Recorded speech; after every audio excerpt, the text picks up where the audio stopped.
Imagine reaching 96 years of age with a mind as sharp as a bayonet and a heart that never faltered. While most people spend their later years battling dementia or chronic disease, Queen Elizabeth II maintained her power and presence until her very last breath. How? The answer wasn't found in a bottle of expensive medicine or a team of elite doctors. It was found on her plate. For over 70 years, the most powerful woman in the world followed a psychological and nutritional fortress that we call the Iron Discipline. Her personal chef, Darren McGrady, who served the royal household for 15 years, once revealed a truth that shatters our common perception of royal decadence. He recounted that the Queen was not a foodie in the modern sense. In his words, he noted that the Queen ate to live, she didn't live to eat. He described a woman who looked at a menu not with a desire for comfort or excitement, but with the cold, calculated precision of a monarch maintaining her greatest asset, her health. Unlike Prince Philip, who was known to love bold flavors and experimental recipes, the Queen demanded consistency. There is a profound biological wisdom in this repetition. By eating remarkably similar meals day after day, year after year, she allowed her digestive system to operate like a perfectly calibrated machine. For an aging body, stability is the ultimate gift. She avoided the metabolic shocks that come from processed foods, hidden sugars, and exotic ingredients. She understood the vital difference between luxury and quality. A simple, organic piece of protein from her own estate was more valuable to her longevity than the most expensive, over-seasoned dish in a five-star restaurant. If you are inspired by this level of self-control, please hit the like button and subscribe to our channel right now. It helps us continue to bring these deep dives into health and history to you. Also, leave a comment below. Could you have the discipline to eat the same healthy meal every day if it meant living nearly a century?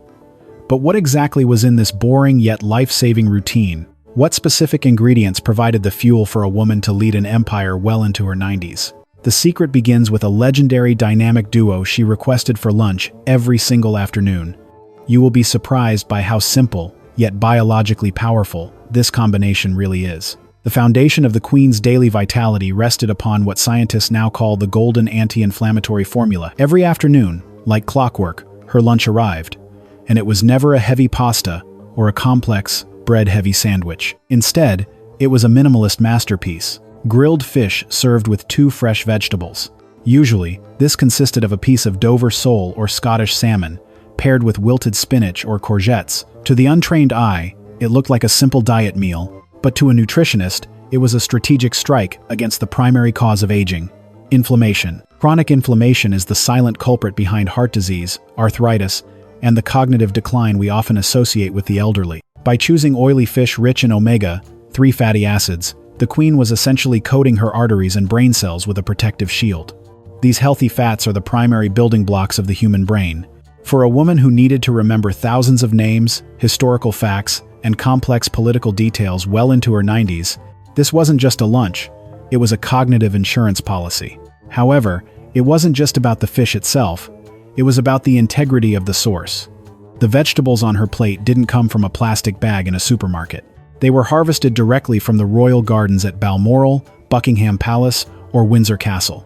They were organic, pesticide-free, and consumed at their peak nutritional value. This provides a vital lesson for anyone seeking longevity. The origin of your food is often more important than the brand name on the label. The high-quality fiber from these garden-fresh greens supported her digestion, ensuring her body could actually absorb the nutrients she was consuming. To complement this, she relied on her famous ritual of Earl Grey tea. Consumed without sugar and with only a splash of milk, this tea provided a steady stream of powerful antioxidants known as theaflavins and theorubigens. These compounds protect the heart and improve blood flow to the brain. Staff members recalled that even in her final months, when her appetite for solid food began to disappear, she insisted on her Earl Grey, exactly as it had been prepared for 70 years. It was her anchor and her medicine. Many might wonder, however, if a diet of just fish and greens is enough to sustain the physical strength required to stand for hours at ceremonies or walk the rugged hills of Scotland. How did a woman in her late 90s maintain the muscle mass and bone density to remain so resilient? The secret lies in a specific type of super protein she reserved for her breakfasts and formal dinners, a choice that is nutritionally superior to the beef or chicken most of us eat today. To maintain the physical stamina required to lead a nation for 7 decades, the Queen relied on a bone-building strategy that prioritized structural integrity over culinary trends. As we age, the greatest threat to independence is sarcopenia, the gradual loss of muscle mass and bone density. The Queen countered this biological clock by incorporating high-quality, clean proteins that provided the essential building blocks her body could no longer produce on its own. Her day often began with a breakfast of scrambled eggs and smoked salmon. While this may sound like a luxury, it was a calculated nutritional move.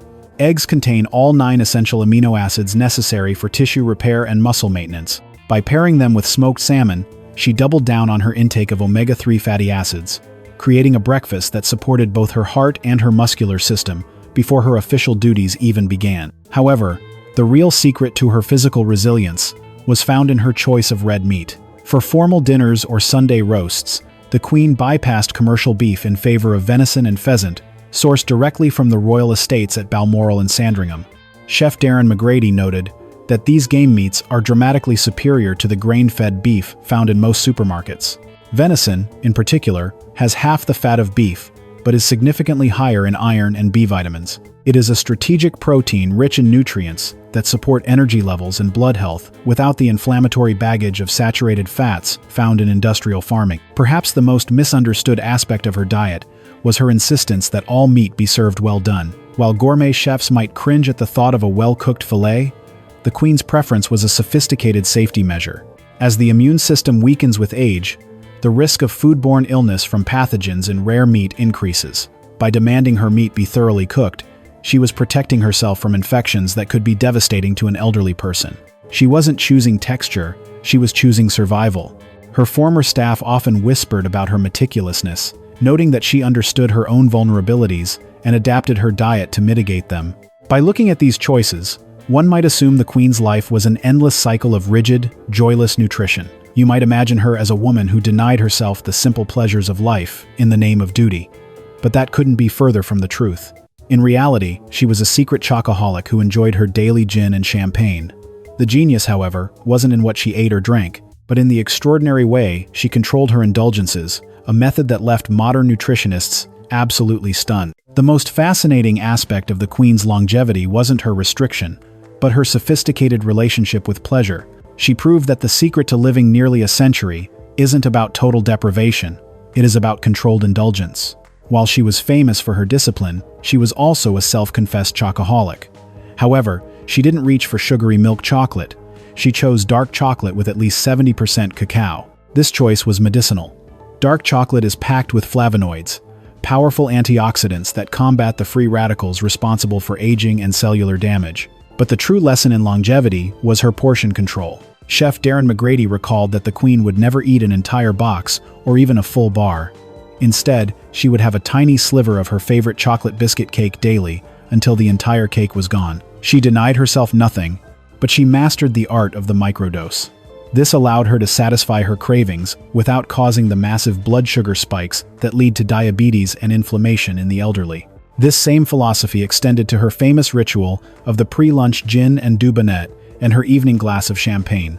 To the casual observer, this might look like mere indulgence, but it served a digestive purpose. A small aperitif stimulates the production of stomach acid and enzymes, preparing the body to efficiently break down the nutrients in the upcoming meal. It was an ancient Mediterranean wisdom practiced in a British royal setting. Because she allowed herself these small joys, she never felt the resentment or diet fatigue that causes most people to abandon healthy habits. Perhaps the most touching part of her daily menu was the jam pennies. These were tiny, circular sandwiches the size of an Old English penny filled simply with jam and butter. She had eaten them every single day since she was a small child in the nursery. Beyond the simple calories, these sandwiches provided a vital psychological anchor. In a life of immense pressure and global upheaval, these jam pennies offered a sense of continuity and emotional comfort. By reducing her stress levels through these small, nostalgic rituals, she kept her cortisol levels low, a critical factor for heart health and immune function. However, eating well is only half the battle. To understand how she remained so sharp and dignified, we have to look past what was on the plate and examine how she actually interacted with her food.